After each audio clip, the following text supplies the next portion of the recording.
consider any argument for the existence of God, we have to consider not only whether that argument is valid, but what sort of God it would be evidence for if it's correct. Because these values are not contingent, they're not dependent on the laws of nature. Also, it requires us to believe that a universe not fit for life could never exist. Okay. Rick, yeah, you said when you look at all the bad things and evil things in the world, that, obviously God doesn't exist and all this kind of stuff, yeah?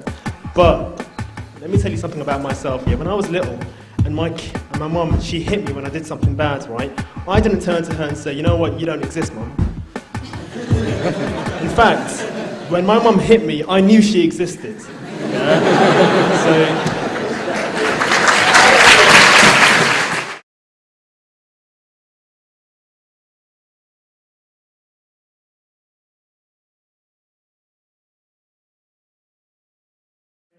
Richard Barrett, thank you very much.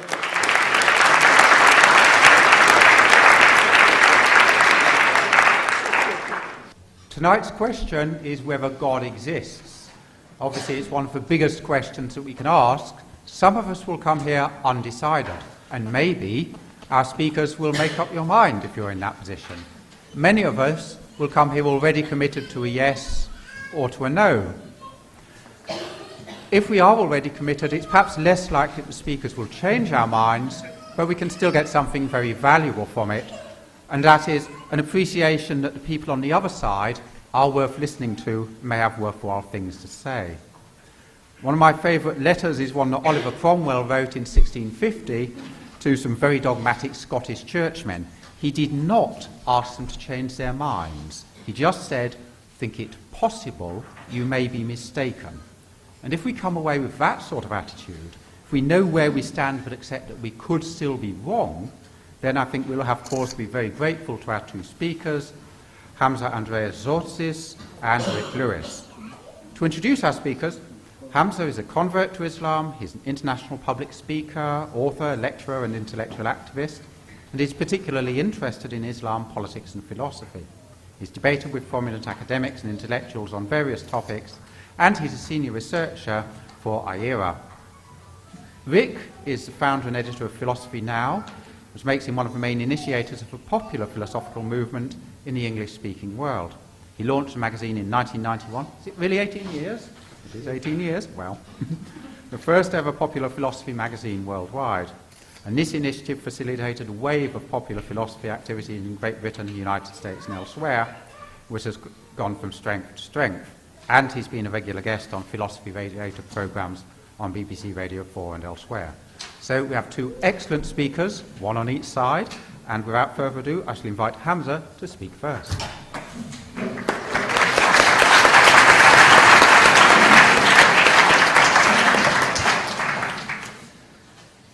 I will start as Muslims do in the name of God. In alhamdulillah, wassalatu wassalamu ala rasulillah, amma ba'd. I greet you all with the Islamic greetings of peace. Assalamu alaikum wa rahmatullahi wa barakatuh. I'm going to go straight into the thick of the argument. I'm going to use two arguments to show to the audience that we have greater reasons to believe in the existence of God, a transcendental personal agent that caused the whole universe, that created the whole universe. And these two arguments are as follows. One, God makes sense of the origins of the universe. And two, God makes sense of the fine-tuning of the universe to permit life. Let me go straight away to the first argument. God makes sense of the origins of the universe. Now, we have all asked, where did we come from? Why is there something rather than nothing? In this light, the British philosopher Derek Parfit, he writes, "No question is more sublime than why there is a universe, why there is anything rather than nothing." Now, typically, atheists have said that the universe is just there, uncaused. In the words of the famous philosopher Bertrand Russell, he said, "The universe is just there, and that's all." Now, if we really think and ponder and contemplate on this perspective, then surely it's irrational. Because that would mean there was an infinite history of past events. Our history is infinite. But can that really be the case? Can we have an actual infinite anyway? Can we have an actual infinite in the real world? And does an actual infinite actually really exist? I would argue that it does not, because of the following examples. And take these into consideration. Example number 1. Say you have an infinite number of bananas. If I take 2 bananas away, how many bananas would you have left? An infinite number of bananas. So it just sounds like bananas to you, doesn't it? Example number 2. Imagine you are a lieutenant or a soldier and you want to shoot the wall. But in order for you to shoot, you have to ask the permission for someone behind you to shoot. And that happens ad infinitum, forever. Will you ever shoot? The answer is no. Example number 3 actually shows there is no actualization of the infinite in the real world. Take 2 points for example. Point number 1 is Hamza Tzortzis. Point number 2 is Rick Lewis. Now you could potentially split up this distance into infinite parts, but you would keep on subdividing this distance forever, and there will never be the most infinite part, if there is such a thing. But rather, you can cross this distance, an actual distance. So in reality, what this tells us is that the infinite has no ontological export into the real world, which basically means it just doesn't exist. In this light, the famous Greek philosopher Aristotle, he said, the infinite is potential, never actual, and the number of parts that can be taken always surpasses any assigned number. Significantly, the famous mathematician David Hilbert, he said, the infinite is nowhere to be found in reality. It neither exists in nature, nor provides a legitimate basis for rational thought. The role that remains for the infinite to play is solely that of an idea. But events are not ideas, they are real things. So it logically follows we can't have an infinite history of past events. Therefore, the universe had a beginning, and it logically follows the universe has a cause. But this is very philosophical. What does science have to say about this? Well, I would argue that this conclusion is confirmed by physics in the Big Bang theory. According to this theory, physical time and space were created, matter and energy were also created. The 4 prominent scientists, J. Richard, James E. Gunn, David N. Schramm, and Beatrice M. Tinley, describe the event of the Big Bang as follows. The universe began from a state of infinite density. Space and time were created in that event, and so was all the matter in the universe. But let's think about this word, infinite density. What does that really mean in the English language? That actually means nothing. Similarly, Cambridge astronomer Fred Hoyle, he states that the universe at a point in time was shrunk down to nothing at all. So the proponent of the Big Bang theory requires us to believe that something was created out of nothing. Anthony Kenny, the professor of Oxford University, he says, a proponent of the Big Bang theory, at least if he's an atheist, must believe that the universe came out of nothing and by nothing. But brothers, sisters and friends and family, out of nothing, nothing comes. Even atheists recognize this. The famous philosopher David Hume, he said, I never asserted to absurd proposition as that anything might arise without a cause. P.J. Swart, in his publication About Time, he says, if there is anything we find inconceivable, it is that something could arise from nothing. And I believe the following statement from the eminent physicist Sir Arthur Eddington eloquently sums this up. And he says, the beginning seems to present insuperable difficulties unless we agree to look on it as frankly supernatural. So we can conclude from philosophical and astrophysical scientific evidence that there's a cause for the universe. However, this cause doesn't mean it's God. There's a bit of a leap of faith there, a bit of a jump. Let's inquire what is the nature of this cause in order for us to have that conclusion. I believe, 1, it must not be subject to time, because it created time and space. Even Stephen Hawking, he says, almost everyone now believes that the universe and time itself had a beginning at the Big Bang. 2, it must be uncaused, as we already discussed the absurdity of an infinite number of anything, and that includes causes. 3, it must be immaterial, because it created material, and the universe is the sum of all matter, of all material. Most significantly, point number 4 is the thing that makes our hearts explode, our soul resonate, because this cause must be a personal agent. It must have a personality. Take the following points into consideration. This cause is eternal, no beginning, no end. But it brought into existence a finite effect, the universe. So the only way it could do this if it chose to bring into existence the finite effect. And choice means what? It means it has a will. And if it has a will, it means it has a personality. Also, if this cause is immaterial, the only thing we could think about that's immaterial are 2 things. 1, abstract objects like numbers, or 2, minds. But things like numbers don't cause anything. But raise your right hand, just to show that your mind actually does have an effect in nature. So this thing must be like a mind, not a human mind, but rather with cognition and intellect and knowledge, which indicates a personality. So we could summarize the argument as follows. 1, whatever begins to exist has a cause. 2, the universe began to exist. 3, therefore the universe has a cause. And the Qur'an eloquently sums this up. The Qur'an says, or do they think creation came out of nothing? Or were they the creators themselves? Or did they create the heavens and the earth, the universe? Nay, they have no firm belief. My second argument, God makes sense of the fine-tuning of the universe to permit life. Now we all believe natural law exists. There's this thing called natural law. But why do the laws of nature exist? And how can we explain the order in the universe and the apparent fine-tuning for the cosmos to permit life? Surely to claim that it exists with no reason is an absurdity. In this light, Professor Roger Penrose, he says, there is a certain sense in which I would say the universe has a purpose. It's not there just somehow by chance. Some people take the view that the universe is simply there and it runs along. It's a bit as though it's just sort of computes. I don't think that's a very fruitful or helpful way of looking at the universe.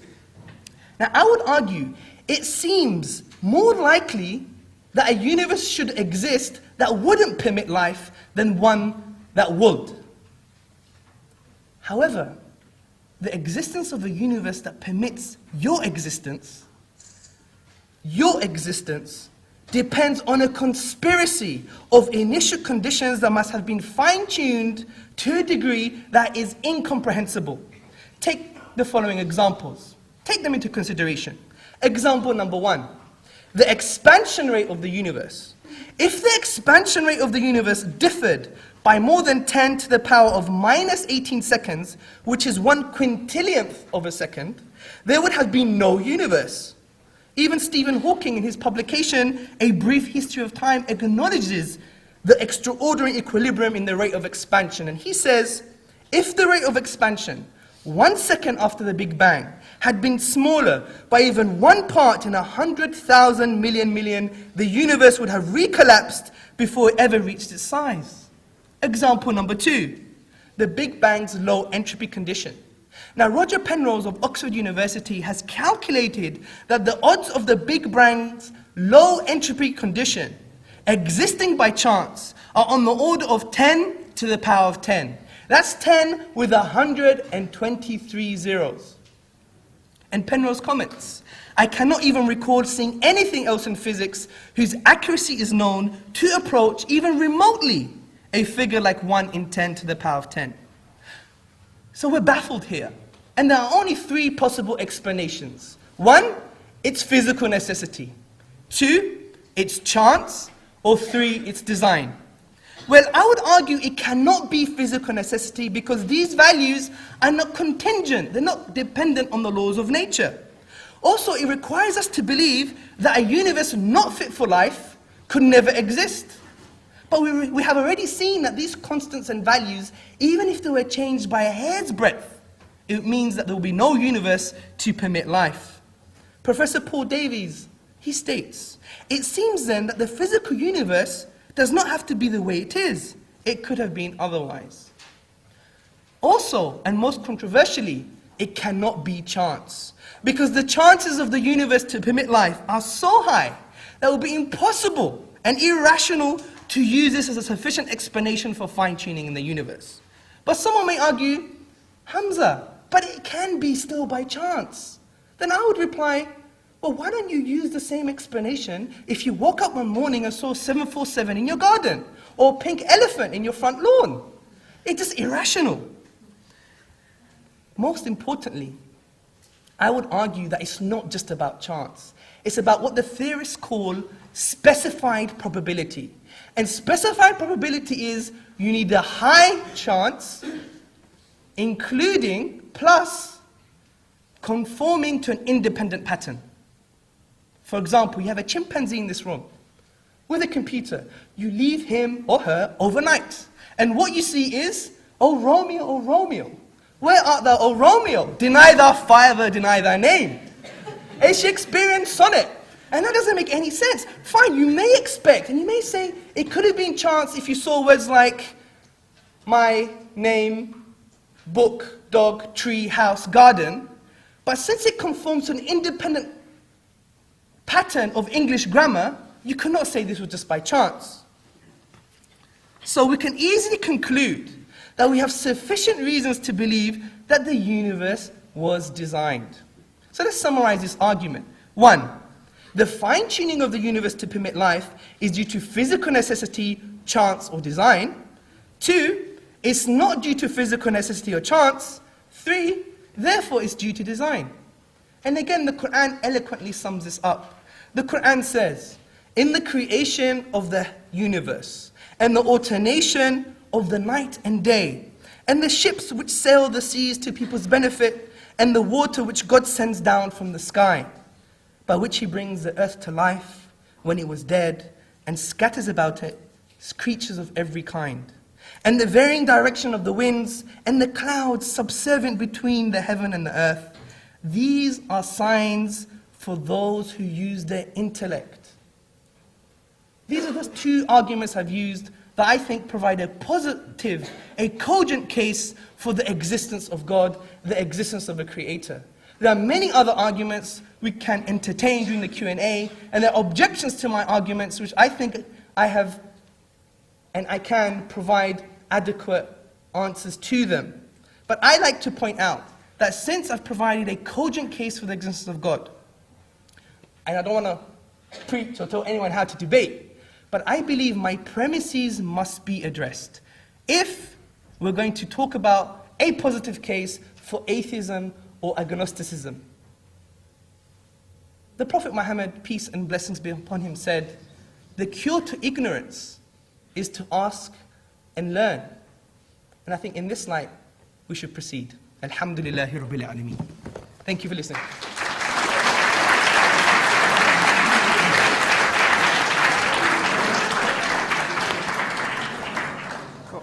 Thank you very much, Hamza. I now invite Rick to respond and put the opposing case.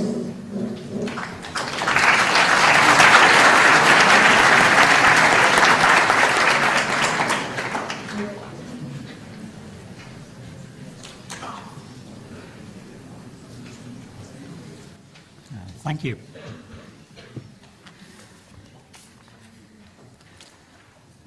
I'd like to thank Dialogue with Islam for inviting me here to discuss this most fascinating and important of questions with you. Can you hear me all right, by the way? No? Okay. Too quiet. Okay. So God, delusion or truth? It's always good philosophical practice to try to get clear about what a question means before we try to debate it. And we can't hope to establish whether or not God is a delusion unless we are clear what we mean by the word God, and indeed by the word delusion. We may not have to agree every detail of what we mean by God, but we do need to have some sort of shared understanding of the word. So therefore, even though I'm an agnostic, I want to talk to you about the nature of God. Some people might say that we should leave aside questions about the precise nature of God and simply start by establishing whether or not God exists at all. The trouble with this is that the range of possible understandings of the word God is very broad. There might be some meanings of God where we could actually all agree that God exists and shake hands and celebrate having reached a consensus, but actually the difference between our conceptions of God was so wide that our agreement was almost meaningless. So I want to suggest that the nature of God isn't something we can put aside very easily for the sake of argument. On the other hand, if we try at the beginning to say, well, we're only going to talk about one agreed, precise conception of God, then we might leave out a great deal that people want to talk about. So we have to keep reminding ourselves what kind of God we're talking about, and in particular, when we consider any argument for the existence of God, we have to consider not only whether that argument is valid, but what sort of God it would be evidence for if it's correct.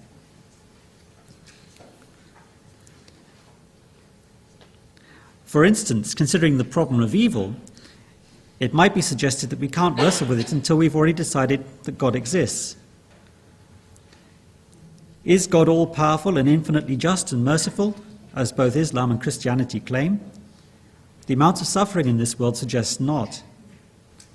But if we leave aside the problem of evil for the time being, then this debate is not about whether the God of Islam exists, but only about whether some much more minimal kind of conception of God exists. Not a God to whom we could pray or who will take an interest in our welfare. If we're talking about this kind of God, a God who creates the cosmos and then stands back from his creation, then we can disregard the problem of evil. It's no longer a problem in this sense. But if we're talking about a just, merciful and all-powerful God who intervenes in his creation, then we cannot. To illustrate this problem of different conceptions of God, I want to take an example. Most of you will be familiar with a gentleman called Baruch Spinoza. Now, Spinoza, who lived in the 17th century in Amsterdam, was a lens grinder by profession. So you could say his profession was to help us see things more clearly, and let's hope that's the case here. Spinoza wrote in his book Ethics a proof of the existence of God. According to him, we can all agree that God, if he exists, is the greatest entity imaginable, by definition. And a God who existed in the world would be greater than one who just existed inside our imaginations. So Spinoza says that therefore God must necessarily exist. This is the ontological argument. But therefore, Spinoza goes on to say, that entity, God, must include as part of itself everything we see, planets, humans, trees, everything, or else we could imagine a yet greater God who did include these things. Therefore, he proposes that God is the same as nature. There is just one substance, God as nature, and we are all part of God. It's a kind of pantheism. We might come to agree that there is such a God in a Spinozan sense, but would this tell us very much? Both Hamza and I would probably happily exist that nature exists, and because I'm not hung up about mere names, I'd even agree to refer to nature as God, if you like, as many scientists have done in a metaphorical way. And then we could all have agreed that God exists. But in fact, I'd suggest this hasn't got us very far. Of course, there may be something slightly comical about a humanist wanting to discuss the nature of God. You can see this in the novel Catch-22 by Joseph Heller. I don't know if you've read it. Some have. The central character, Yossarian, is chatting with his girlfriend, and they discover that they're both atheists. Yossarian then launches into a bitter and sarcastic attack on the whole idea of God, saying that if he did exist, he must be a cruel, twisted kind of God to explain all the suffering in the world, or else a blundering idiot of a God. And he's quite surprised when his girlfriend bursts into tears and starts punching him with her fists, saying, "Stop it, stop it." And he says, "What's the matter? I thought you didn't believe in God either." And she says, yes, but the God I don't believe in is a wise and caring God, not the horrible God you don't believe in. So therefore, when we consider arguments for the existence of God, we need to consider not just if they are sound, but also what kind of God they would support if true. And I haven't yet come across any argument that would convince me that God exists, and I've seen no evidence in the world that could be explained only by God's existence. Hamza raises a very powerful argument. I don't think that's utterly successful in the end, but he raises it very well, and it is a powerful argument, the cosmological argument. He says that the universe must have come from somewhere unless it's always been here, and he argues that it can't have always been here because you can't in the real world have infinite sequences of events. Well, I'm not sure about that, but I don't want to argue about it because the consensus among physicists is that the universe is indeed not infinitely old. So we have a point of shared agreement there at the beginning, I think. The consensus is that it goes back to something called the Big Bang about 13 or 14 billion years ago. So let's assume that space and time both begin at that point, as the physicists currently agree. Hamza says that if the universe had a beginning, then something must have created it, and this he calls God. He quite rightly says that the first cause can't itself be caused, or we'd have an infinite regress of causes. And he says that something which is itself uncaused, and which starts the entire universe, must be God. But there are a few problems with this, with the idea that nothing happens without a cause. Firstly, there's no time for a cause at the beginning of the universe. Our idea of cause and effect is that a cause comes before the effect that it's associated with. However, with the universe, there is no time before the Big Bang. Time starts at the Big Bang. So when will there be a cause? Stephen Hawking, the cosmologist, has said, to ask what came before the Big Bang makes no more sense than to ask what is north of the North Pole. And plainly, the answer in both cases is nothing. A second problem is that it does seem that not every effect has a cause. In modern physics, in quantum physics, some things do happen without a cause. For example, if you have a sample of radioactive material, then statistically you can say how long it will take for half of that sample to decay. But you can't say when a decay will next take place because it's random. There's no given cause for a given decay to occur. A third problem with the idea of a universe which has a beginning which must therefore have a cause, or a third possibility perhaps I should say, is Stephen Hawking's own picture of the beginning of the universe. He has a suggestion for how the universe is, which is that it is finite but has finite but unbounded space-time. So this gets around the problem of an infinitely old universe, but doesn't actually have a boundary which you have to explain. So what does this mean? What is it to be something to be finite but unbounded? Well, the surface of the Earth is finite but unbounded. You know, you can work out what the actual area of the Earth's surface is very precisely if you want to. But there's no boundary. You can walk across the Earth and you don't come to the edge of the Earth and fall off. So he thinks that space-time is also like that. It starts. If you're going back in time, you get to a point which we call the Big Bang, and as you progress in time, then in terms of space, the universe gets bigger and bigger and bigger, and then at some point it starts to get smaller and smaller and smaller again, until eventually you get to a point in time where the space of the universe shrinks to zero again. But he says, well, this is all, if he's right, and he's not even sure that he's right as far as I understand it, at least at this point in the 1980s when he wrote this book,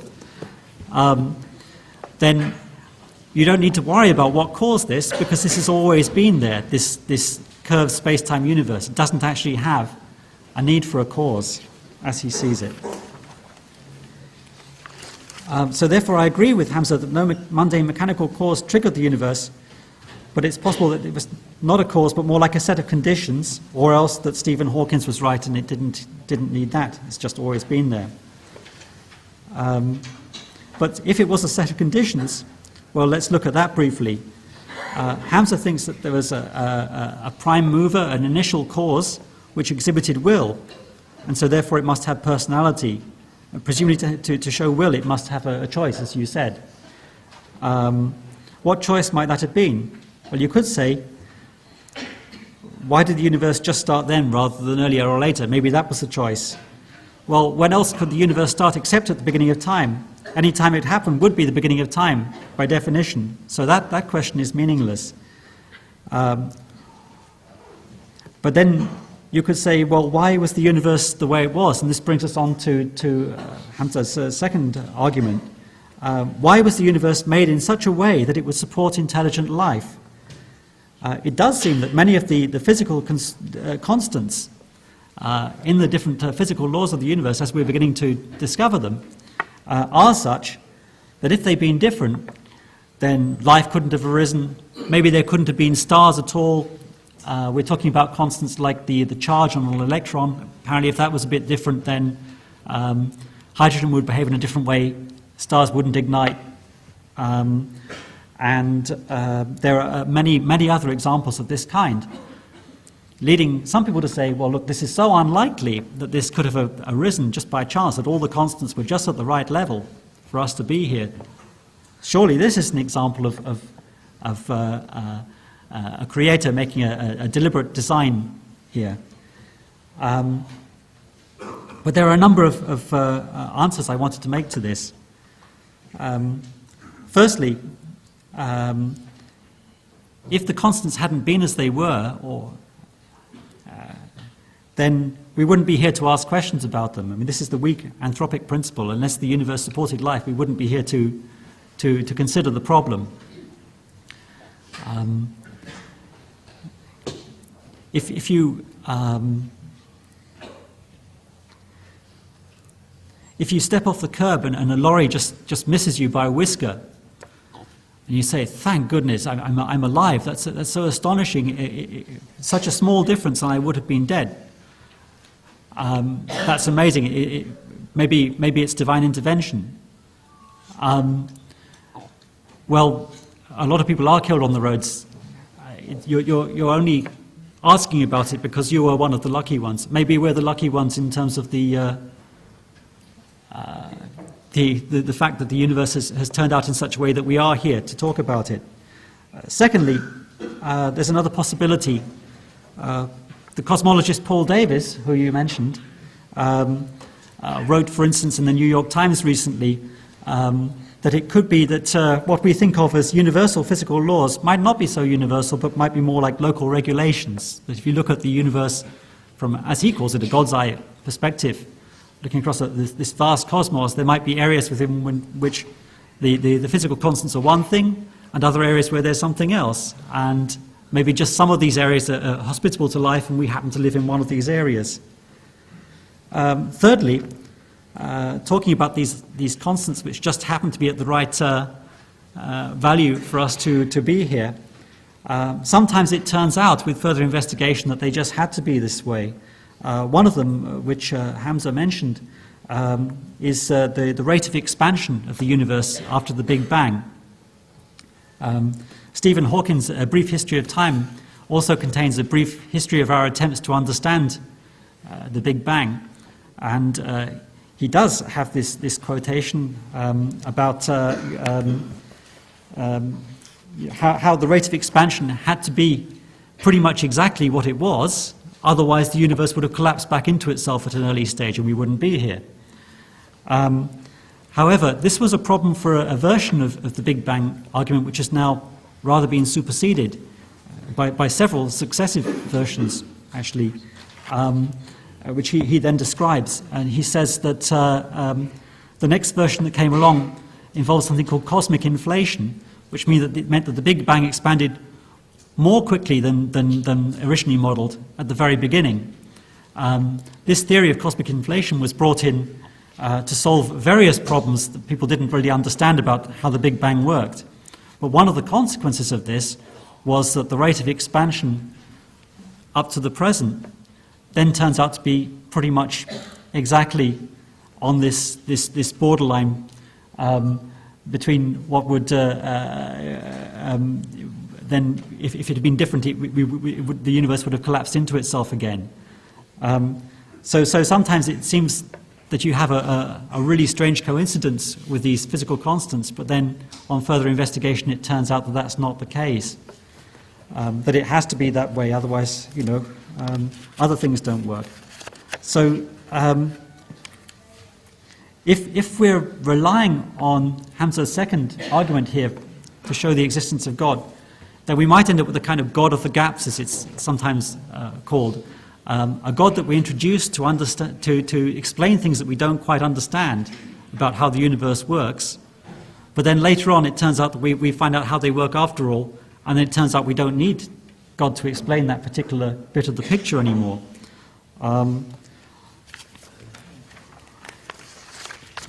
So therefore, I'd like to say that if there was a prime mover, it didn't seem to show to me to show unequivocal signs of will or personality.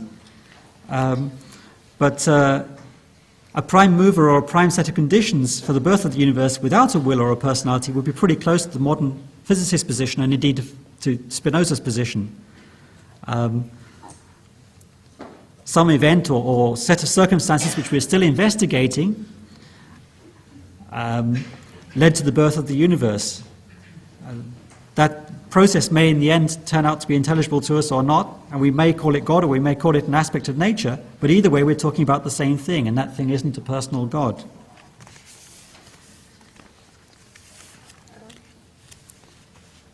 And the problem of evil shows that any God with the ability to interfere in the running of the universe cannot be just or merciful. Otherwise we wouldn't have innocent children being swept away by tsunamis or dying of horrible diseases and all the other awful things that happen in the world. Hamza might say, well, God has his reasons and a wisdom which we can't even begin to fathom. I accept this completely.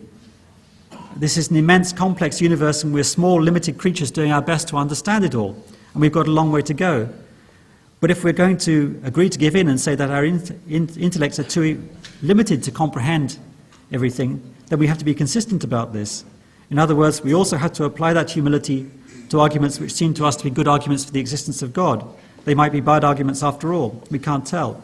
So therefore, if we take that route to avoid the problem of evil, then we end up having to agree to be agnostics anyway. I think this is unnecessarily defeatist. 10,000 years ago, we didn't even have writing, and now here we are grappling with the mathematics of how the universe works. Who knows how far we'll have got with these problems in another 10,000 years, if the species survives at all, of course. I think we should carry on trying to understand the universe, and although I haven't heard any compelling arguments for the existence of God, I could be wrong. And if there is a God, what better way to show our appreciation of his creation than to try to understand it to the best of our ability? Thank you.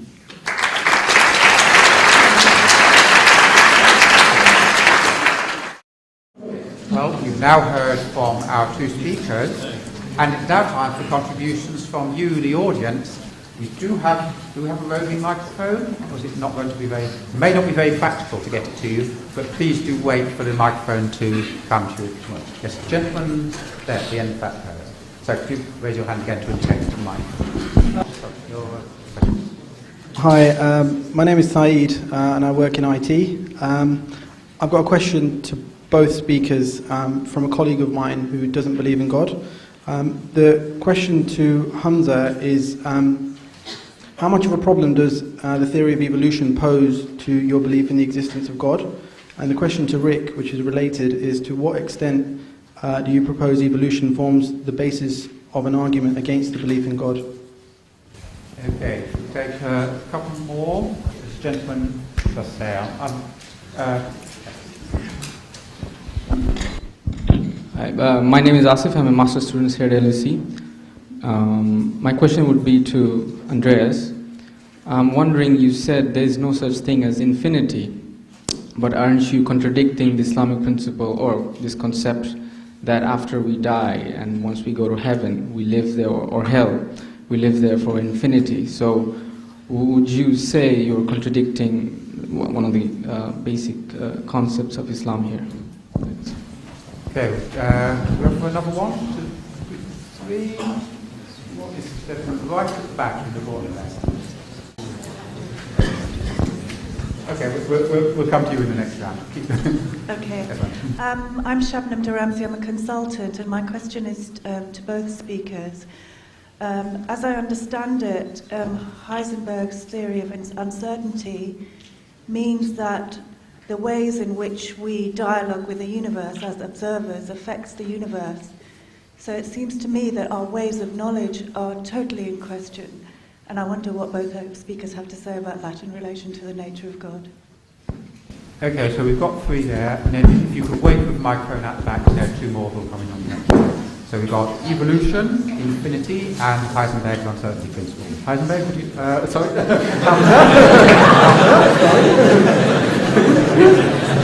would you like to answer all 3 in 30 seconds?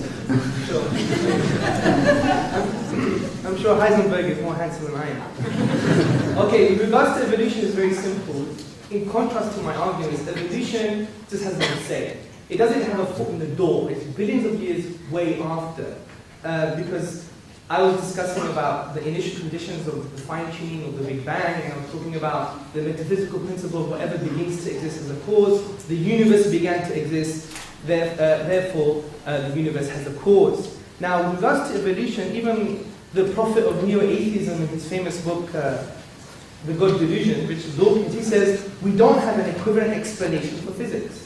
So there's a difference between a biological view on the origins of life and to do with the argument by design and the cosmological argument. So for me, evolution might be a very interesting way to explain the origins of life from a materialistic perspective, but I don't have to peg my arguments to that because my arguments are way before with regards to arguing for the existence of God.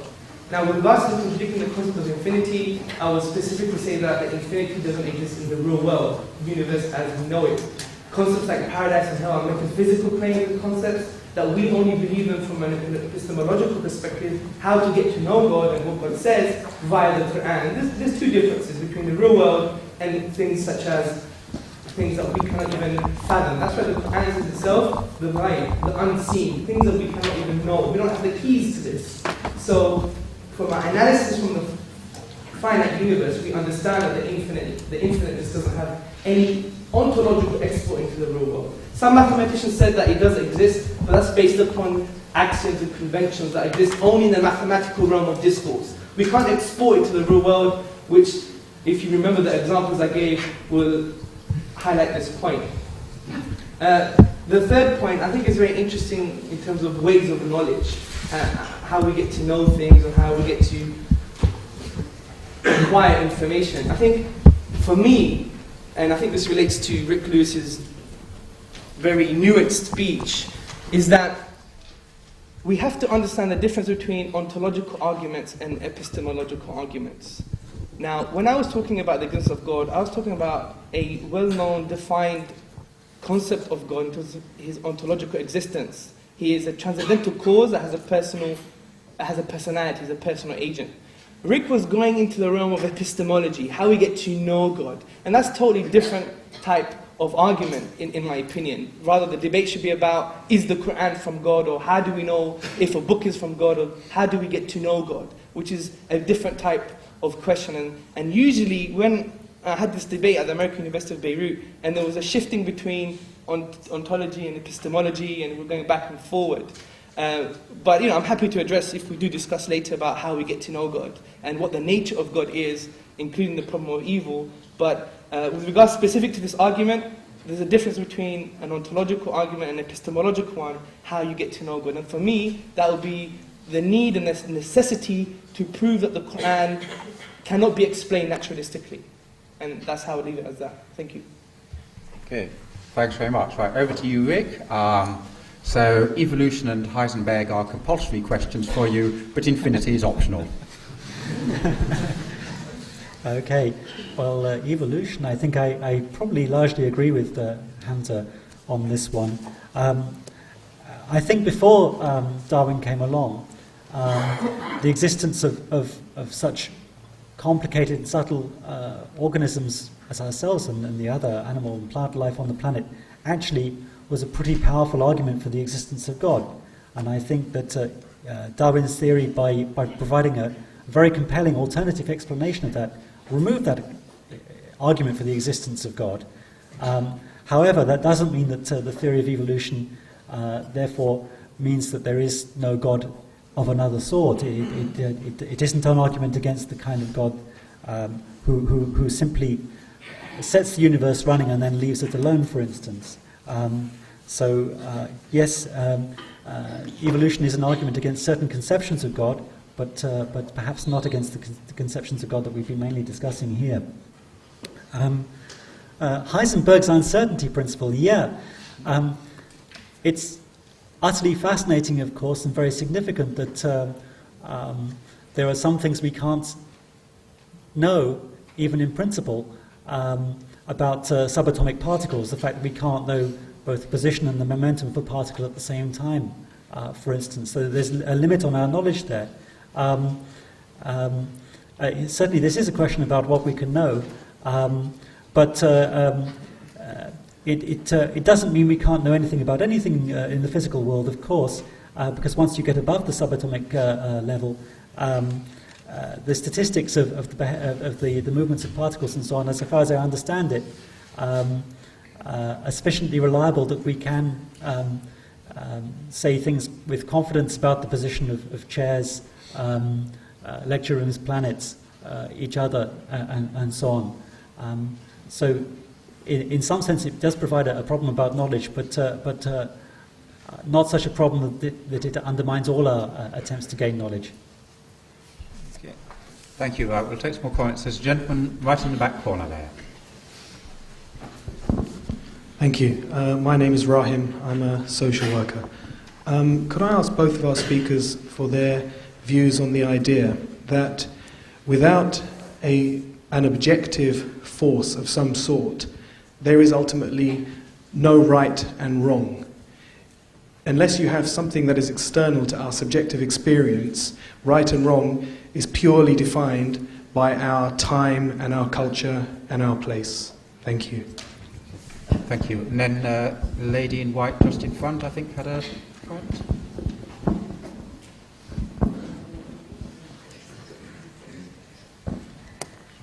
This question's from a colleague of mine.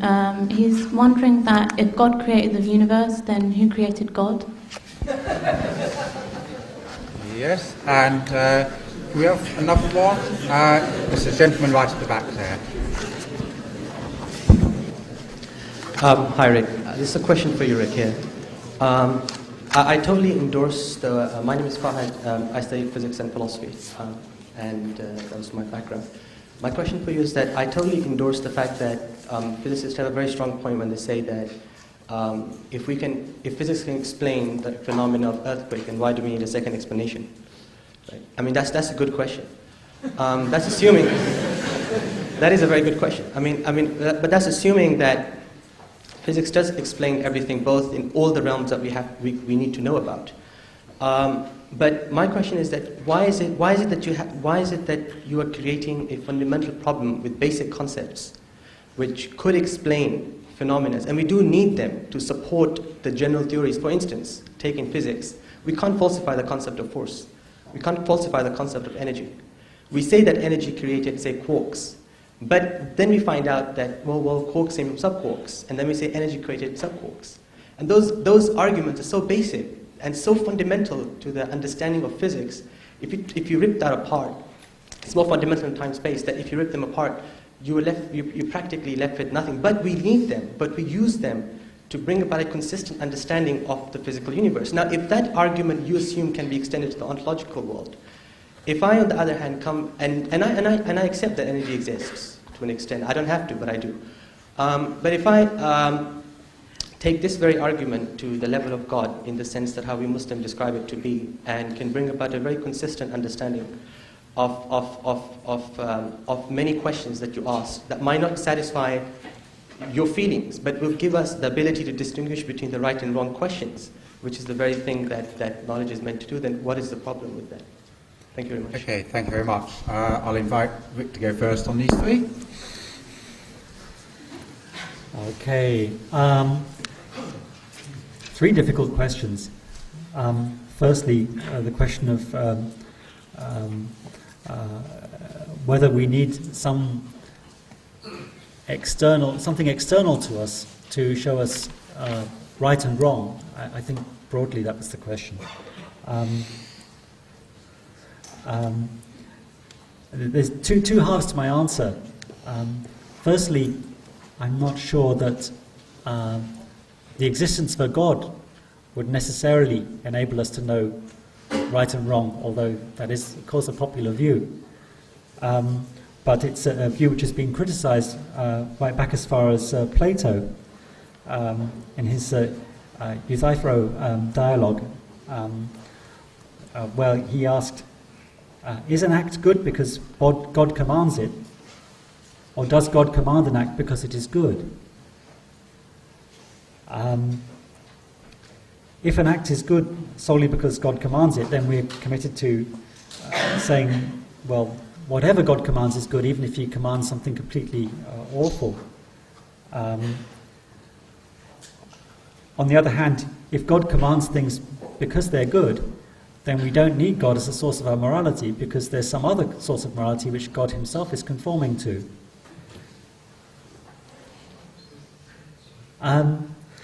If there isn't a God as a source of our morality, then I don't think that's an insurmountable problem. It doesn't mean we can just do whatever we like.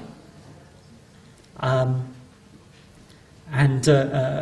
course, the whole of moral philosophy is a series of attempts to explore how we should behave. Most of those attempts don't rely on the existence of a God. And some of those attempts are more successful than others, but there's been a lot of exploration of this. How should we behave? Here we are, supposing there's no God. Here we are. We've got to find some way to get on with one another and to run our society. Imagine two different ways of doing this. Imagine two countries next to each other. Neither of them has a widespread belief in God. In one of those countries, the general view is, well, do whatever you feel like.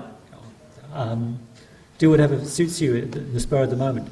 And it's a place where people lie and cheat habitually, they stab one another in the back. It's like the Wild West, but worse. There's never any peace for a moment, because everyone does what seems to be in their immediate advantage with no concern about morality. And in the neighbouring country, people do observe some sort of moral code, whether one based on tradition and custom. After all, the word morality comes from mores, the Latin meaning custom, and the word ethics comes from the Greek ethos, meaning custom. So they have either morality based on custom, or else they have some moral code which they've just agreed among themselves. Look, this is how we'll treat one another. Is this all right, everybody? Okay. Now, which of those two countries would you rather live in? Which of those countries would you rather raise a family in? I know which one I'd rather live in, and I think that maybe is all the basis you need in secular terms for morality. Sorry, I've gone on a bit with that one. Sorry. That's all right. Who created God? That's a very difficult question, probably one that I should leave to somebody else. So I'm going to dive out of the way of that one. Okay, sorry, do you want to... Yeah. Hamza, a challenge for you. Thank you, that's very interesting. Now, firstly, about objective morality is a very good question. Now, again, well, if you listen to what Rick Lewis was saying, it was an epistemological. How do we get to know what morality is? That wasn't the question. The question is the basis for morality, the ontological status of morality, if you like. And I would argue, if God does not exist, then objective morals do not exist.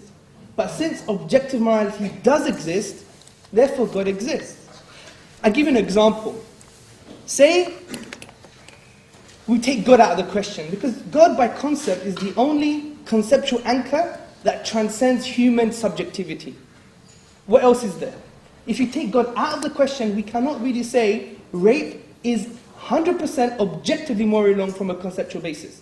It doesn't mean atheists do bad things. No, atheists are great people. We're talking about... That wasn't meant to be a joke, by the way. So the point I'm trying to make is this: in absence of that conceptual anchor that transcends human subjectivity, you just have two things: social pressure, like what Rick Lewis was saying, and evolution or biology. Now, if we look at biology, we're just accidental byproducts of a lengthy evolutionary process.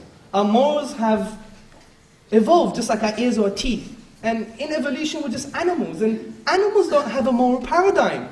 When you see a lion ripping the neck of a deer and drinking its blood, you don't say, hey, that lion's acting immorally. No, you're saying it's according to its instincts. So surely we can't have evolution, which is ever-changing, as an objective basis for morality. So what's left? Social pressure. I would argue, if you read anything about social history, social constructionism, read a very basic book by William Burr called An Introduction to Social Constructionism, we can easily come to the conclusion that this is dangerous ground. Because that would then excuse what happened in the 1940s against the Jewish minorities. There was a social consensus that it was okay to say that we can kill the Jews, which we all believe is objectively morally wrong. But we can only really believe that if you believe in a God. Because what else is there as a conceptual anchor that transcends human subjectivity? We're stuck. Now, Rick Lewis talked about Plato's dilemma. The way to break that dilemma is this. It's because God is good. And that's how you break the dilemma. So the second question, who created God? I really love this question. Now, with regards to the design argument, it would be who designed the designer. Now, in the philosophy of science, the best explanation doesn't require an explanation. For example, if I'm 500 years away, we go and we're archaeologists, say, futuristic archaeologists, I don't know what they're going to look like. And we go into a park, Hyde Park in London, and we start to dig, and we see my mobile phone, a bit of cable, a bit of camera. Now surely the most rational explanation, the best explanation is to say, there was a civilization here. Now if a skeptic comes along and says, well, I don't think that's true because how did they exist? Who put them there? Where did they come from? What was their color? Those questions doesn't negate the first explanation, which is the best explanation, doesn't require an explanation. Because if we continue to do that, it's self-defeating. We will not even have science to explain the explanation, to explain the explanation of the explanation ad infinitum. Then we wouldn't have any knowledge. Then me and Rick should just go home. So, and the second point is, with regards to who created a creator. Now, if you define from a logical perspective a creator is an uncaused cause, then you're saying who caused the uncaused cause? It's like saying, my friend John is in hospital and he delivered twins. What are their gender? I want an answer. What are their gender? Sorry? Exactly, the question is nonsensical, it just doesn't apply. That's exactly the point. And obviously from the cosmological argument, I said, not whatever exists has a cause, but whatever begins to exist. God never began to exist. Now, with the third argument about falsification, the brother, I think his name is Fahad, an amazing argument. I really like this argument because I could have just got onto the podium and said, I believe in God because it's intuitive.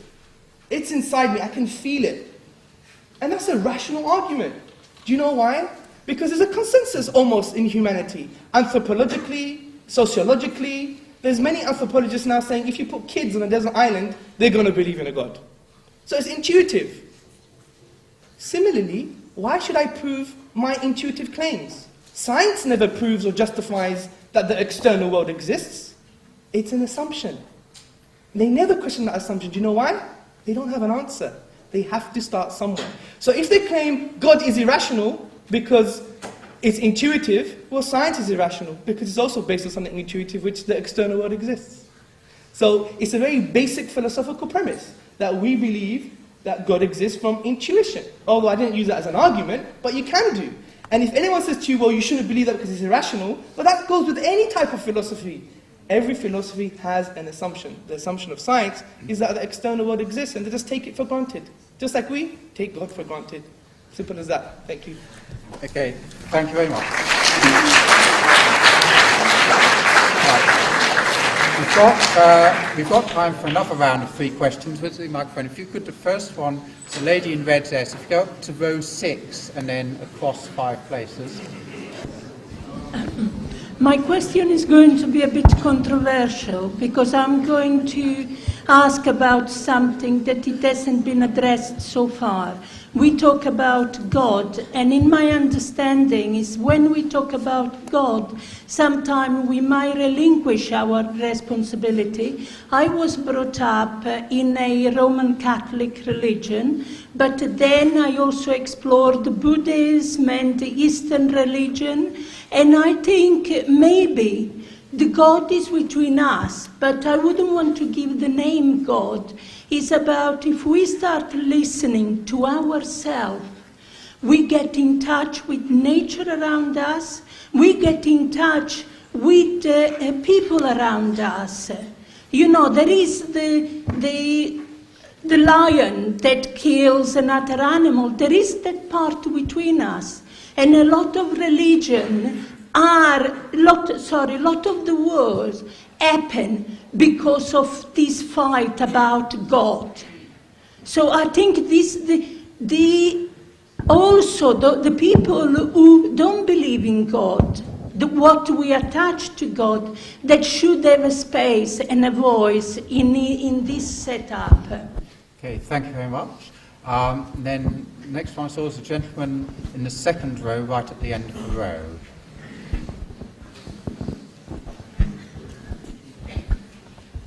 Thank you.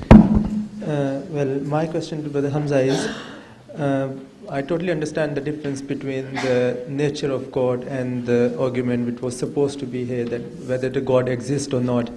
But what I have seen from Professor Rick is, to most of the arguments you have raised, he has answered maybe coincidence has to be this way. So, but initially he raised an argument about the evil. How do you explain evil if God exists? So because he has gone away from the track, I would like to ask you to answer this question as well, if possible. Okay, thank you. And there are lots of bids for the last slot. Gentleman here in the middle, please. My question is to the second speaker. You said that the universe came out of nothing. My question is, who created nothing? Ooh. Yes, nothing is a challenging concept, and nobody knows what to do with it, but then he would. Right. Hamza, over to you. Thank you. Okay, I think if I want to sum up the first question, which is a very interesting question, I think it's in 2 types, 2 forms of that question. The first form is, how do we get to know God? The second form is religion and war and disasters. Now, I would argue that in order to know God, we can't really just rely on introspection, because we are based on different genetics, social structure, demographics, historical geographical background, heritage, etc. And we would have our own conceptions of God, which would be problematic. And we've seen that in history when there wasn't much religion around that actually defined and brought people to a consensus on what God actually is. So if we do rely on just introspection, I think it's problematic, because we're trying to understand this transcendental cause that is a personal agent that created the whole universe. How can we do that? All we know is there's a knocking on the door. We don't know who's behind the door unless it tells us. So the knowledge has to come externally, not introspectively. And I believe that knowledge is the Qur'an because of other evidences such as the miracle of the Qur'an. Now, with regards to religions and war, this has been used by the neo-atheists, dogmatic neo-atheists in my opinion, such as Hitchens and Dawkins. They say religion causes war, it's barbaric, it's not good for your life, it's rubbish. Now, I give a simple answer to that. The simple answer is, in the secular history that we know of today, it has been the most bloodiest history on humanity. And it wasn't in the name of religion, it was in the name of secular ideologies. Even if you want to point the finger, look at Stalin, killed 6 million Christians, Pol Pot and others who did things in the name not of religion, but of other ideologies. Similarly, when they say religion is not good for you, I think that's wrong. That's based on a media hype, a misconception. Something based upon the oppression of the historical Catholic Church using the coercive arm of the state to stop anything that was incongruous with its teachings. Hence the Protestant tradition, and we had the 30-year wars, the 80-year wars, the massacre on St. Bartholomew's Day. It was a mess. Christian history is you're drowning in blood. That's why you had the liberal movement, you had the individualist doctrine of rights, etc. But when we look at today's reality on religiosity and religion, there's been studies by sociologists that are pointing the finger to something very positive.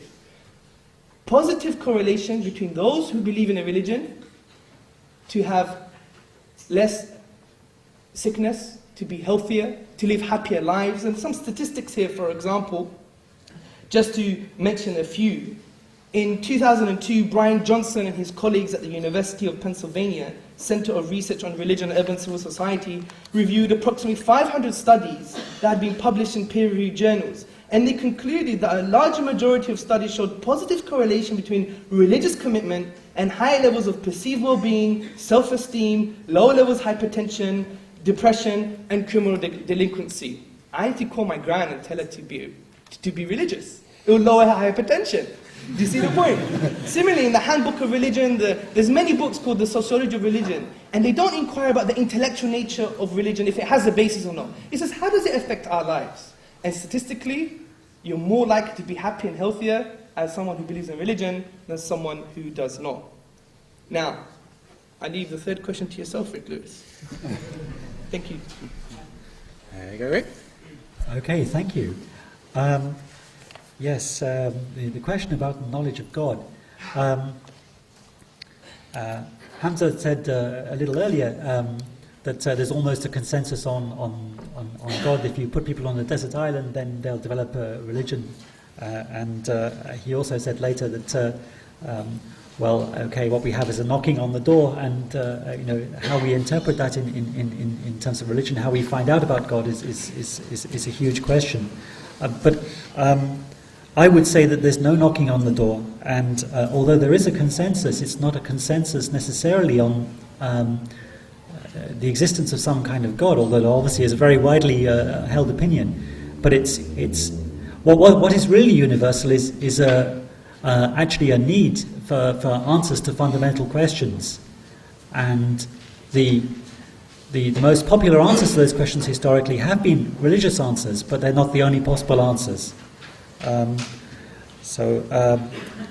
Secondly, the question about religion and war and evil and so on, I think terrible, awful things have been done in the names of religions and under the inspiration of religions, and also good things as well. And among humanists, you get, if you look at history, you've got terrible, awful atheists like Stalin, and also good humanists and good atheists as well. Given the vast number of the vast section of humanity which is religious, it's hardly surprising that religious people across history and across the world display the whole range of human behaviours, from the very bad to the very good. And whether religion makes people overall better or not is a difficult question to answer. Maybe it makes them better overall. None of these things affect the truth of whether or not there's a God. That's a separate question altogether. Lastly, the question about who created nothing. Well, I suppose nothing is the one thing that doesn't need creating. Right, we'll take another round of questions. Where's the microphone? Okay. Gentlemen, just there first.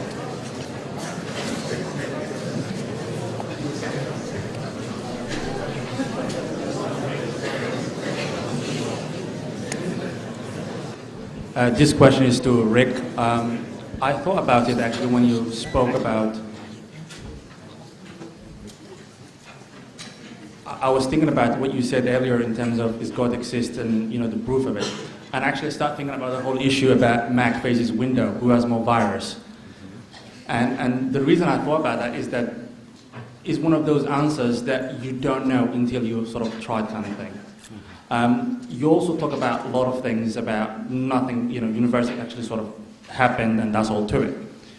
If I take your argument, sort of the way I understand an example is I took a piece of program code that's written in Windows and I put on a Mac machine. it's not going to do nothing. It's absolutely not going to do nothing. So for me, I find difficult so many people to be here today, walking, seeing, and hearing, and actually to be said that you are from nothing. It's just sort of out of my imagination. Thank you. Okay, thank you. There's a few right at the back. If you could go up to the back on your right-hand side. Yes. Gentleman who's standing up there at the end of the row first.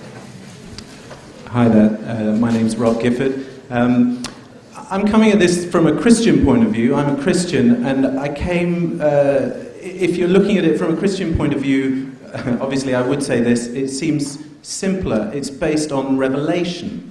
If you want to know what the Christian God is like, look at Jesus, who is God in human form. When I came, I was expecting the Hamza, you to talk more about revelation, since I thought that Islam was more of in some ways similar to Christianity, a religion of revelation. And I wondered, you've talked a lot philosophically and ontologically and epistemologically or whatever. I'd like to ask about the concept of revelation in Islam, which is very much at the heart of the Christian faith. And I'd like to ask Rick then, are you really saying that you see no evidence of design or of a mind behind created order? Okay. Thank you. Could you take the gentleman, one of the gentlemen up there, please? Rick, you said when you look at all the bad things and evil things in the world, that obviously God doesn't exist and all this kind of stuff, yeah? But let me tell you something about myself, yeah? When I was little, and my mum, she hit me when I did something bad, right? I didn't turn to her and say, you know what, you don't exist, Mum. In fact, when my mum hit me, I knew she existed.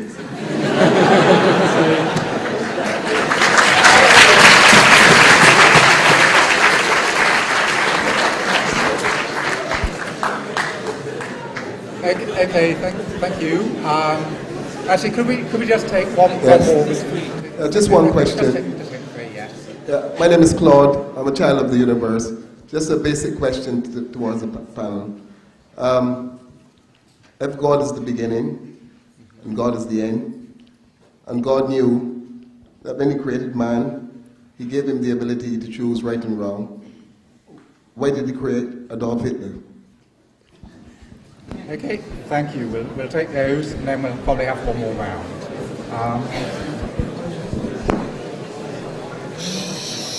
Okay, I think the gentleman in the front row,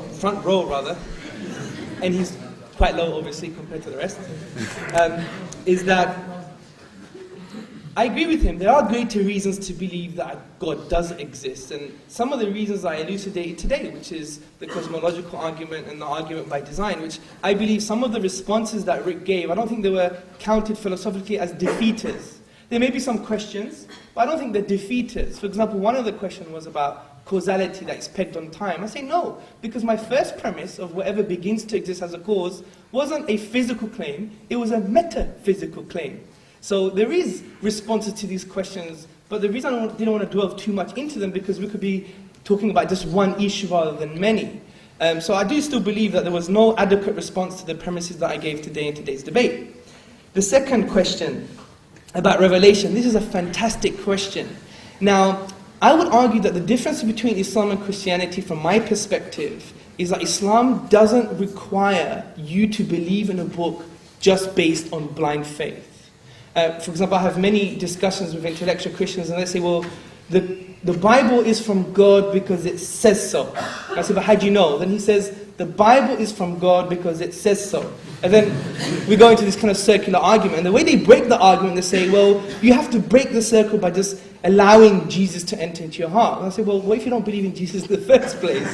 So there's a problem. So the reason I start off by using philosophical arguments. To be honest, I supported them by two revelations, two verses from the Qur'an, which summed up the argument.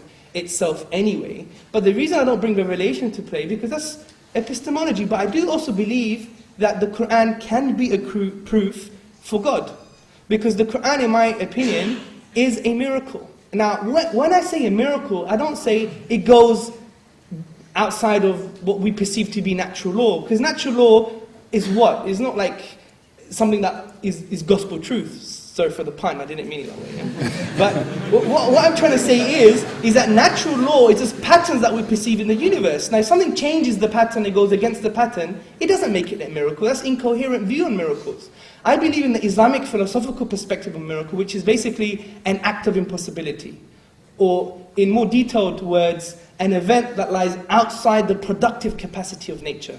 And the Qur'an is that. For example, it's a linguistic miracle. It jumps outside of the nature of the linguistic miracle, which is Arabic itself. So when we go to the Arabic language, which is based on a finite set of tools, grammar, words, letters, and we exhaust all possibilities, all combinations, we cannot create the unique literary form of the Qur'an. So it's an event that lies outside the productive capacity of nature. And it logically follows that it's a miracle, which proves the need for a supernatural agent here. I know it's quite philosophical, but I can't sum up a whole debate in a few seconds. Now, the last point about the problem of evil, I would disagree with the gentleman, because if your mum slapped you, it could be because she wants best for you, or she could be bad. And we can't attribute badness to God. So the way I would personally deal with the problem of evil is that, first and foremost, to believe that evil really, really exists, you need God in the first place. So how can you construct an argument which for the basis of the argument you need God, but that argument negates God? It doesn't make any sense, you see. So that way, what you do, you actually explain God's existence and the existence of evil, but you don't have to really explain why. But I would also introduce here that the concept of problem of evil that he was coming out with, which logically follows as this: 1, a good God exists that is omnipotent. 2, evil exists. 3, therefore, a good God that's omnipotent doesn't really exist. But that's based on a very Christian, limited understanding of God. God is just love, just good. That's the problem. I would even argue, if God was just love, sometimes I don't see it. If God is just good, well, I don't see that all the time either. I mean, spend half an hour in my Greek family, you realize this very quickly. Sorry, Spiros, my brother's in the audience, and my sister and her partner. Anyway, the point is this, is that Islam, I believe the concept of God in Islam is amazing. That alone has made people embrace its philosophy, its teachings, and its way of life. Because we believe God is not just good, not all just good, not all compassionate and all loving, but He's also the one that's all wise, and the one that also punishes, and the one, so many different other names and attributes that we believe who God is. And we could then easily reconcile who God is with what's happening in nature. For example, wisdom itself. If we believe God is all-wise, but we can't see the wisdom, it's a logical fallacy to claim, well, I can't see the wisdom, because I've been arguing from ignorance, and you can't argue from ignorance. So the point is, we can easily reconcile God's names and attributes to what's happening in the world. For example, the tsunami. The children that died in the tsunami, we don't have a very atheistic, bleak view on life. That's it. Dead, suffering, tortured, oh my God. They don't believe in a God in the first place. But the point I'm trying to make is this, is that for the Muslim, we believe this child is actually in eternal bliss now. Who thinks that's more of a better world view? That the child's in eternal bliss, rather than it lived a life, it's just matter and biology and just evolution, and if it's just matter, then it doesn't matter, does it? So the point I'm trying to make is, even from an emotional point of view, what would you prefer? A view on life which would have no injustice, no end bliss, or just a view on life that you're always going to complain and you're going to have problems and you're going to see in a very negative perspective? I believe the Quranic worldview, in contrast to the atheistic, agnostic, and Christian worldview, is slightly more positive because we have a greater understanding on who God is, which we can prove via the Qur'an, and who God is, such as all-wise, all-knowing, all-loving, is easily reconcilable with the problem of evil, which inherently is a problem with Christianity, not other religions such as Islam. Thank you. Thank you very much. Rick, over to you. was a lot of interesting questions there. I'm going to try and take the first two together, and someone asked if I really thought that everything could come from nothing, all the wonderful things we see around us.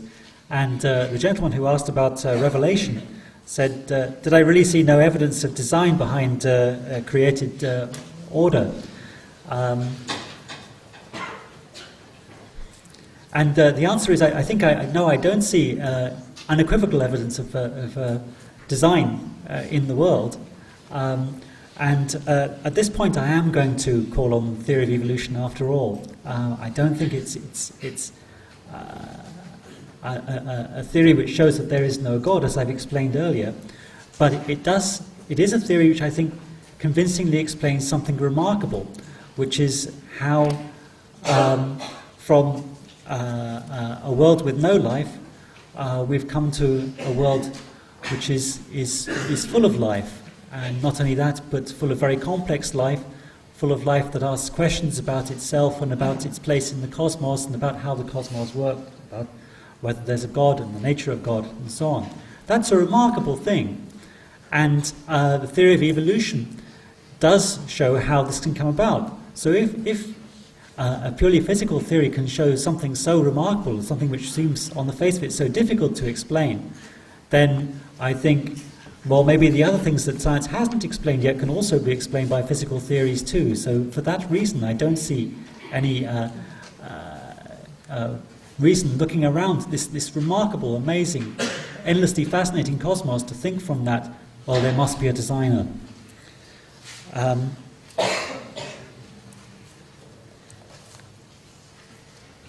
Well, turning to the problem of evil, yes, say how can evil exist in the world? And Hamza says, well, look, the idea of evil comes from God anyway, which takes us back to the idea of God as the source of moral value. Hamza said a little while ago, in response to the Plato's dilemma, which I raised earlier, I said, isn't that good because God commands it, or does he command it because it's good? And Hamza says, well, the answer to that dilemma is that God is good. So therefore, God would only command you to do good things because God is good.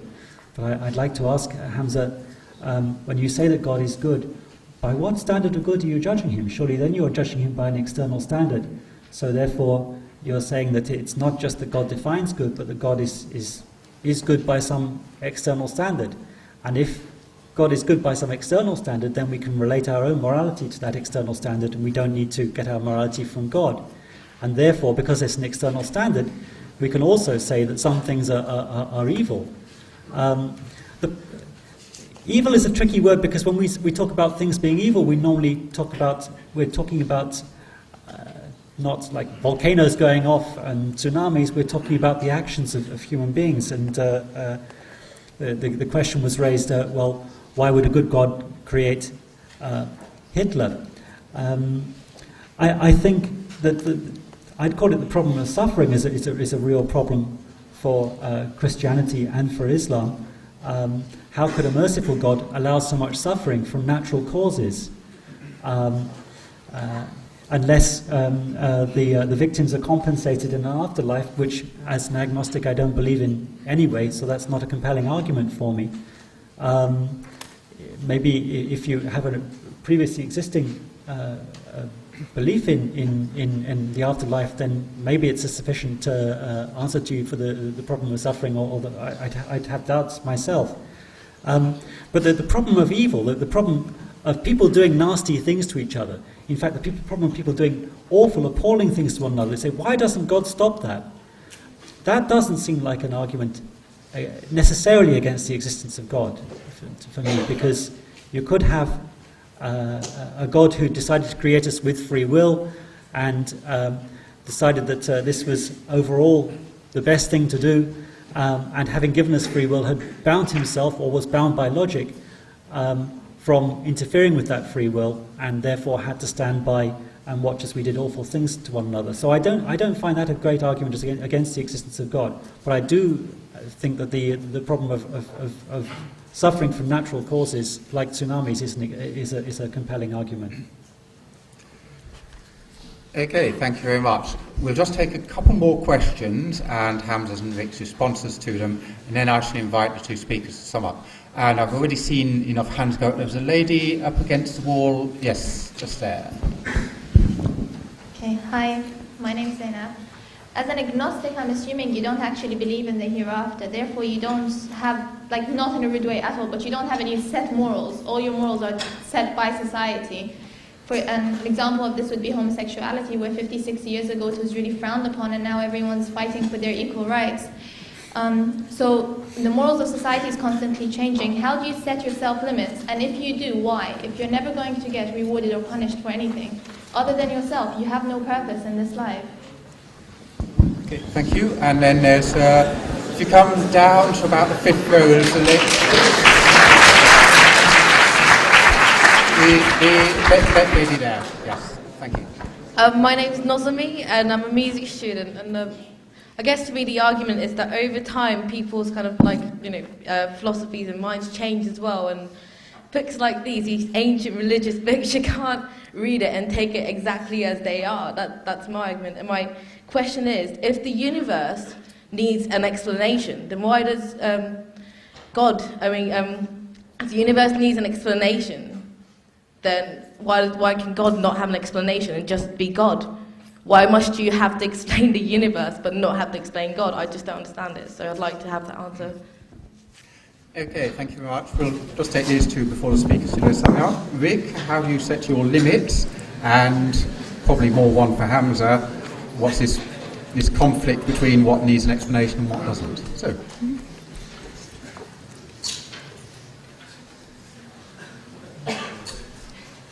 Well, you can't live without morality. You have to have limits. What exactly those limits should be, you have to work out for yourself, and each of us attempts to do that in our own way. I believe we're responsible for our actions and also for the consequences of those actions as far as we can see them. I believe we should avoid inflicting suffering on one another, and that we should treat one another honestly as far as possible.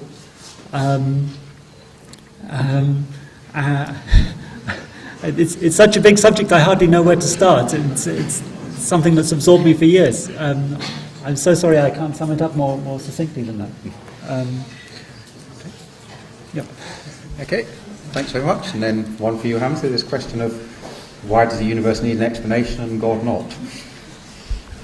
Can I address the first question as well? Yes, of course. Okay, I agree with the sister when she's talking about then who draws the line and where, because it is very important, because we do have this shifting kind of morality based upon social pressures, and this is the problem. That's why I said that God is the only conceptual anchor that transcends human subjectivity. And Rick replied, then you're saying God is good to deal with the dilemma. But the issue here then goes into more of a deeper philosophical question of, we believe also in the theological aspect of revelation. It teaches us about this thing called fitra. We have an innate goodness in us. So we understand goodness, but sometimes we could be skewed and our instincts are deviated, and our moral pathways that are inbuilt in us can be deviated. So therefore, we will require epistemology. Qur'an, what does it say about life, man, and the universe? So there is a base morality, but then you have to elevate it, and there's other grey areas. For example, if you read literature was designed, in my opinion, just to grey moral boundaries. Do you see my point? And that's why we always have this kind of understanding of, what do we do and how do we do things. So God solves the problem by Him being the conceptual anchor that transcends human subjectivity. Now, the other lady, the media student that was saying that philosophy changes, I don't know if that's an argument against God. It's not. Because sometimes it could change for the better or it could change for the worse. Also, you're saying, why does the universe need an explanation? When you're saying God doesn't need an explanation, well, if you were intended to my argument, I said, God doesn't, I'm not saying the universe needs an explanation. What I'm saying is when I reflect upon certain evidences in the universe, then I come with a certain conclusion. It's not based upon this thing that I need answers. I grew up in a very humanist, philosophical, spiritual type of family. My dad's like a humanist spiritualist, if you like, yeah? Very nice man, just like Rick is a very nice man, in my opinion. And I'm not saying that patronizing. I think this is, very conducive, a very amazing debate. You don't have this. And I think, we should be proud of the fact that we've sat here and we've had a very calm and positive discussion. So I thank Rick for that and everybody else, of course. Now, it's not this primitive thing that you always want answers, and I didn't come from that background either. I thought I had all the answers, but when evidence came across to me, I just inferred and deduced from evidence and came to a certain conclusion. It wasn't based upon the fact that people who have religion, they just don't have the answers, that's why they're like that. And I think that's a very outdated cliche in my opinion, And you also referred to about revelation, why would we believe in a book that's 1400 years old? I mean, maybe if you were to read the books, then you could come to a better, more conclusion. I would argue that you probably haven't read the book in the first place. Because if you had, you would see that the Qur'an has a solution to both poverty. It has an ideological solution to poverty. I mean, it doesn't stop at saying, love thy neighbor. I mean, what does that mean? It doesn't get you far. What does love mean? And what does neighbor mean? And how do you have mechanisms to implement those values? And the unique thing about Islam and the Qur'an is that not only it's a set of values, but it's a set of mechanisms that implements those values too. So with regards to the poverty question, instead of having this geopolitical myth, this liberal economic myth, that basically there's not enough resources and there's not enough needs and therefore there's competition, Islam says totally something different, which says, no, there's limited needs and enough resources. So instead of competition, it creates this macroeconomy of distribution, and from that we have mechanisms such as the zakat system and other things that improve it. And this is a challenge to the humanists, because the humanists say we don't need religion, because when did religion get something that was already human and make it better? Well, some religions didn't, but one religion that did make something better was actually giving charity. It socialized it, politicized it, made it into an institution, made it into an economic model, and in the words of many historians, actually for the first time on a state level, when Islamic governance was in power, there was no one that was poor. Everyone had food, shelter, and clothing. I think that's an amazing thing. So in response, maybe you should read the Qur'an.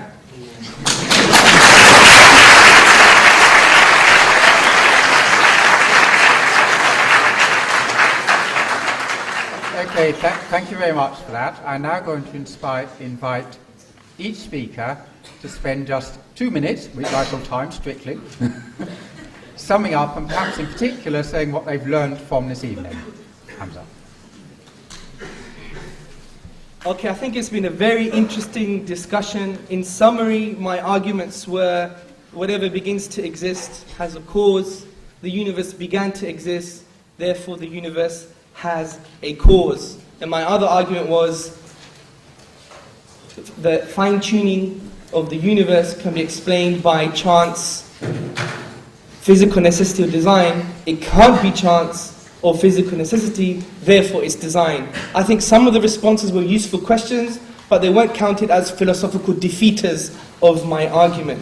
And especially when we went into the argument of nothingness, it's quite interesting because there's more evidence to believe that nothing comes out of nothing rather than something comes out of nothing. So, as David Hume said, who was an atheist, said, why don't you just take the greater evidence? And we always want to grasp our intellectual straws and throw God out the window. But in actual fact, when we're doing that, we're throwing our intellect out the window because, as I said, there's more reasons to believe that nothing comes out of nothing rather than something comes out of nothing.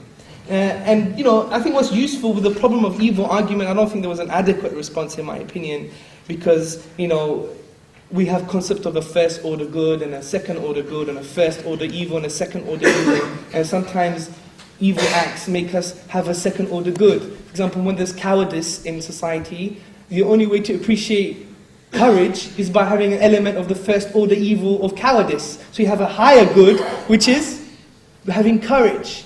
Similarly with pain, we won't be able to know God, and in Islam we believe God is the healer. How would you know God is the healer if you weren't in pain in the first place? And we believe that knowing God is more important than pain or suffering anyway, because the question presumes that you're here just to have a nice time.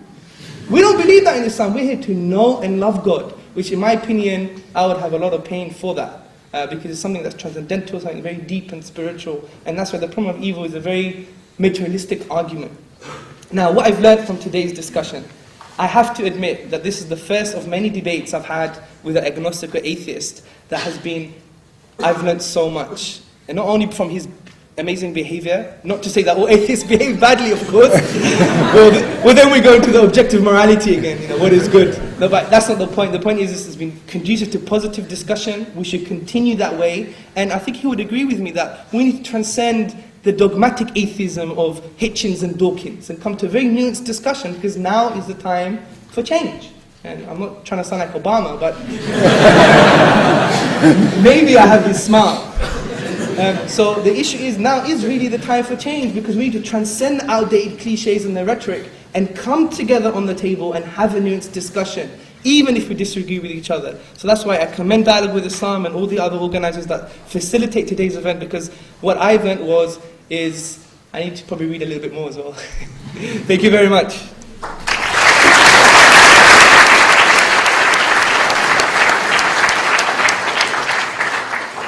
Okay, great. Well, I'd like to agree with a lot of what Hamza said about the need for dialogue and the fantastic work which Dialogue with Islam is doing. I don't know if many of you were expecting before the debate that I'd be, because of the title of the debate, maybe putting forward the same kind of arguments as Dawkins and coming up with 8 knockdown arguments which absolutely prove the non-existence of God. I don't have such arguments. If I had any for you, I would have given them to you. Yet I haven't come across any argument, even in this absolutely fascinating and informative debate, with excellent arguments put forward by Hamza and also the fascinating questions which you raised. I haven't come across any argument to convince me that God exists, and I've seen no evidence in the world that could only be explained by God's existence. However, I'm an agnostic, not an atheist, for 2 reasons. Firstly, I've also seen nothing in the world which is utterly incompatible with the existence of a certain type of God. Not, I'd have to say, the God of Islam or Christianity, but of a God who creates the rules of the universe and then binds himself voluntarily or is bound by logic from interfering with the running of the universe. There could be such a God. William of Ockham said that we shouldn't multiply entities beyond necessity. If we don't have a need for such a God in our explanation, why introduce God into our worldview? I go along with that, and so I'm living my life on the assumption that there isn't a God. But Occam's razor isn't actually a disproof of God. It's possible that there is a God. It's compatible with what we see, at least a God of that sort, I think. The second reason I'm an agnostic rather than an atheist is that I recognise that our reason is limited compared with the awesome complexity of the universe in which we find ourselves. And I could be wrong about my assessment of the arguments which are put forward. The most fascinating thing that came up in the discussion, of course, was the question of morality, I think. Already said, I think there are problems anyway with deriving morality from the existence of God. But without God, then what do we do to base our morality? I think it's absolutely a pressing question. It's not one that can be answered by society. It's one that has to be answered by each of us individually. We have to find a way to get along. It's not a question you can find a way around. I believe that's the start of a very long and interesting debate, and not the end of one.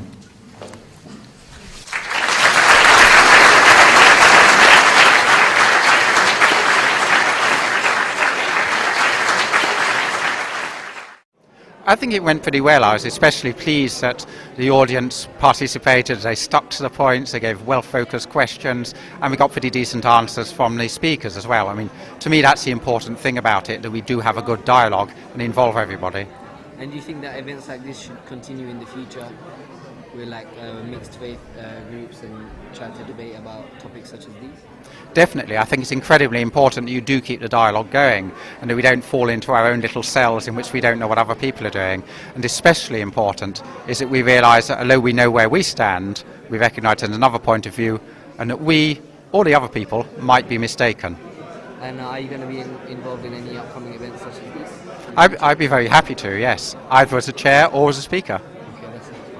So how do you think today's event went?